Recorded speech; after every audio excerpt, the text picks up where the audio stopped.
Évidemment. Ça vous dirait d'aller faire un peu la vie de château? Oh, carrément. Ah bah dis, on s'en lasse pas, on a commencé avec Pierre-Olivier tout à l'heure, mais Voilà. on continue. On va continuer, on va aller découvrir le château de Haute-Rive, ici même à Issoire. Le premier bâti de ce château, il date du Xe siècle. Il n'en reste aucune trace. On en retrouve ensuite trace de ce fief d'Haute-Rive à la fin du XVe.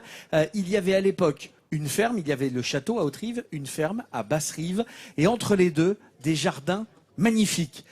Ils reviennent de loin, ces jardins. En 1999, la tempête est passée, les jardins ont failli être totalement anéantis, mais comme souvent, bonne idée rime avec solidarité, le tour est sauvé et les jardins sauvés. Le château d'Haute-Rive est un haut lieu de la ville d'Issoire, notamment grâce à ses jardins. Mais en 1999, la terrible tempête qui s'abat sur la France détruit une grande partie des arbres de ce domaine. Marie-Caroline, la propriétaire du château, se souvient.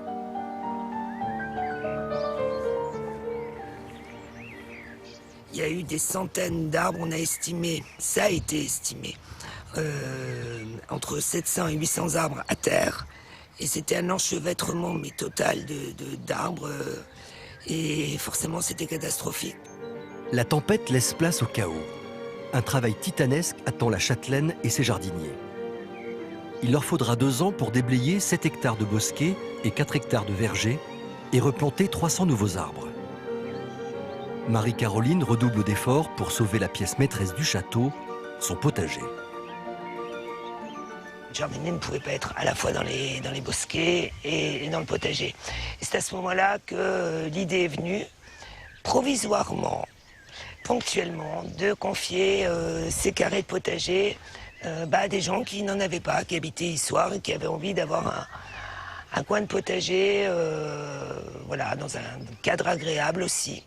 Et le succès est au rendez-vous. Pour seulement 2 € par an, les Issoiriens se pressent pour venir cultiver leurs fruits et légumes au château. Grâce à cette initiative, les jardiniers ont pu replanter 300 nouveaux arbres dans la propriété. André fait partie de ces Issoiriens qui ont adhéré à l'initiative du château d'Haute-Rive. Et quand il vient ici, c'est pour prendre un véritable bol d'air en jardinant. J'étais dans le bâtiment, j'étais artisan et j'avais besoin de m'oxygéner. J'ai trouvé ça et je ne le lâcherai pas. Je suis très content. C'est pas loin, c'est agréable, c'est bien. Il y a un beau cadre. Ce cadre idyllique, c'est grâce à la place d'honneur qu'occupe le potager à Haute-Rive. Il s'ouvre sur un magnifique paysage où jardins fleuris et bosquets laissent place à une vue sur les monts d'Auvergne qui entourent la propriété. Pour Yvette, c'est aussi un moyen de se déconnecter et de profiter d'un moment unique. Quand on vient là, on travaille la terre, on lève le nez, on a un environnement, mais alors superbe.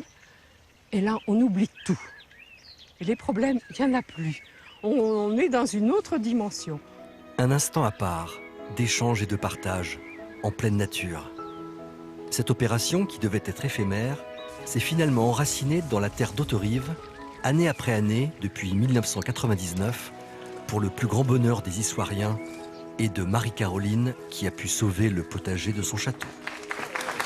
Alors cette tempête du 28 décembre 1999, qui est encore pratiquement dans toutes les mémoires, elle avait gravement sinistré le parc du château, puisque 700 arbres ont été déracinés en quelques heures.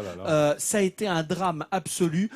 L'ensemble a été replanté pratiquement à l'identique, notamment les 4 alignements de tilleuls qui ont été replantés en 2001 et en 2002. Tout a été pratiquement sauvé et justement, on a sauvé le potager grâce à la solidarité et ça, c'est formidable. Et puis on l'a sauvé et ce que je trouve formidable, c'est cette notion de partage du potager qu'on a vu dans le sujet avec les gens qui viennent cultiver ce potager au pied du château, cette perspective avec les jardins à la française et le potager. Je trouve que c'est tout un symbole, d'autant que dans la région, il y en a beaucoup des jardins potagers qui permettent à leurs propriétaires alors, de manger des légumes et des fruits frais, et ça c'est important, et puis de les vendre parfois dans les nombreux marchés primeurs de la région. Donc bravo à cette initiative que je trouve formidable. Ah oui, ça partage beaucoup les jardins ici, c'est vrai, c'est un plaisir.